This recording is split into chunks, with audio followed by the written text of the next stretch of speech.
కొంతమంది నాయకుల పదవుల కారణంగా పేరు తెచ్చుకుంటారు. మరికొందరు సంక్షోభ సమయాల్లో పార్టీని నిలబెట్టే నాయకులుగా ఎదుగుతారు. ఈ సెకండ్ కేటగిరీకి చెందిన నాయకుడే డీకే శివకుమార్.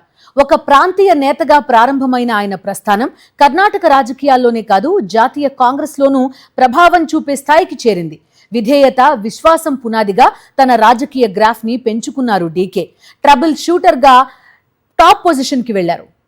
కర్ణాటకలోని కనకపుర ప్రాంతం నుంచి రాజకీయాల్లోకి వచ్చిన డీకే శివకుమార్ యువజన కాంగ్రెస్ కార్యకర్తగా తన రాజకీయ ప్రయాణాన్ని ప్రారంభించారు.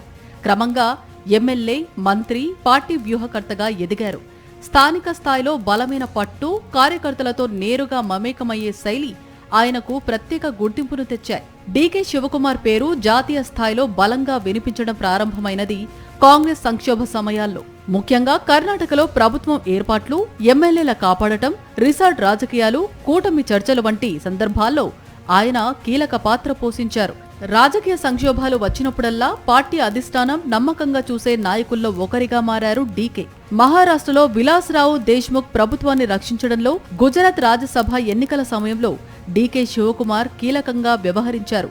కాంగ్రెస్ పార్టీలో ట్రబుల్ షూటర్ ఇమేజ్ తెచ్చుకున్నారు. కర్ణాటక రాజకీయాల్లో డీకే శివకుమార్ ఎదుగుదల వెనుక సామాజిక సమీకరణాలు కూడా ఉన్నాయి. చాలా కాలంగా వక్కలిగ వర్గం, దేవెగౌడ కుటుంబ రాజకీయాలకు, జేడీఎస్ కు ప్రధాన బలంగా ఉండేది. అయితే గత కొన్నేళ్లలో ఒక్కలిగ వర్గంలో కాంగ్రెస్ కు మద్దతు పెరగడంలో డీకే శివకుమార్ కీలక పాత్ర పోషించారనే విశ్లేషణలు వినిపిస్తున్నాయి. ముఖ్యంగా ఓల్డ్ మైసూరు ప్రాంతంలో కాంగ్రెస్ బలపడటం, జేడీఎస్ ప్రభావం తగ్గటం వెనుక డీకే రాజకీయ వ్యూహాలే కారణంగా చెబుతారు. కాంగ్రెస్ లో వేగంగా ఎదిగిన డీకే రాజకీయ ప్రయాణ వివాదాలకు దూరంగా సాగలేదు.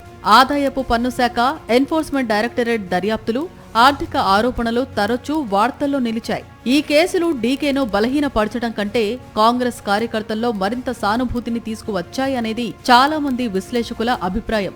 రాజకీయాల్లో కఠిన వ్యూహకర్తగా కనిపించే డీకే శివకుమార్ కు వ్యక్తిగత సంబంధాలను విలువైనవిగా చూసే మరో కోణం కూడా ఉందనే అభిప్రాయం ఆయన అనుచరుల్లో కనిపిస్తోంది. సంక్షోభ సమయంలో తనకు దగ్గరైన వారిని వదిలిపెట్టని నాయకుడిగా ఆయనకు పేరుంది. కేఫ్ కాఫీ డే అధినేత బీజీ సిద్ధార్థ్ మరణం తర్వాత ఆయన కుటుంబానికి డీకే అండగా నిలిచిన తీరే ఇందుకు ఉదాహరణ. 2023 కర్ణాటక అసెంబ్లీ ఎన్నికల్లో కాంగ్రెస్ విజయం సాధించడంలో డీకే శివకుమార్ కీలక పాత్ర పోషించారు. రాష్ట్ర కాంగ్రెస్ అధ్యక్షుడిగా ఆయన చేపట్టిన పాదయాత్రలు, సంఘటన నిర్మాణం, స్థానిక నాయకత్వాన్ని సమన్వయం చేయడం వంటి అంశాలు పార్టీ పునరాగమనానికి దోహదపడ్డాయని కాంగ్రెస్ వర్గాలు చెబుతుంటాయి. ఇక ముఖ్యమంత్రి పదవి అంశంపై రాజకీయ ఒత్తిళ్లు, పరోక్ష ప్రేరేపణలు వచ్చినట్టుగా విశ్లేషణలు వెలువడినా ఆయన బహిరంగ ఘర్షణ దారిని ఎంచుకోకుండా ఓర్పుతో వ్యవహరించిన తీరు వ్యూహాత్మకంగా ప్రశంసలు అందుకుంది. అది కాంగ్రెస్ హైకమాండ్ దగ్గర డీకే వెయిట్ ను మరింత పెంచింది. ఆయనకు ఛాన్స్ ఇవ్వాల్సిందేనని ప్రియాంక వాద్రా స్వయంగా పట్టుబట్టారంటే అందుకు డీకేఎస్ గెలుచుకున్న విశ్వాసమే కారణమంటారు కాంగ్రెస్ సీనియర్లు.